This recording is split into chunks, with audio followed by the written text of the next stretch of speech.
மேல சார் மணனுக்கு இலையெல்லாம் கட் பண்ணி வச்சுட்டா இருந்தாலே இலைய மட்டும் எது மணிக்கு சாமி நாங்கள் நம்ம வண்டி கிளம்புது 2 மணிக்கு இதுக்கு இது ஊருக்கு இது கை விடுறாங்க போட்டு வரல இலையும் ஜூஸ் டப்பா 5 பாக்ஸ் சொல்லியிருக்கேன் கிரேப்பு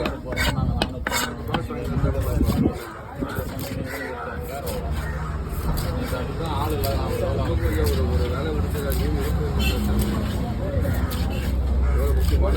அது இல்லாமல் இது நான் பிரெட்டு கடையில் பிரெட்டு சொல்லியிருக்கேன் ஃபோன் பண்ணிப்பா டேய் அங்கே பிரெட் இருக்குது பாடுறா பிரெட்டு 3 நாள் தானே வேலை அதோட 16 வேலையே இல்லைடா அதோட 27, 28 தான் வேலை சரி பிரெட்டு கடையில் நான் போய் பிரெட்டு சொல்லியிருக்கிறேன் பிரெட்டு கடையில் அந்த நாள் நாய் வருதுன்னு கேள்வி அவனை நான் ஃபோன் அடிக்கிறேன் அவனுக்கு கீழே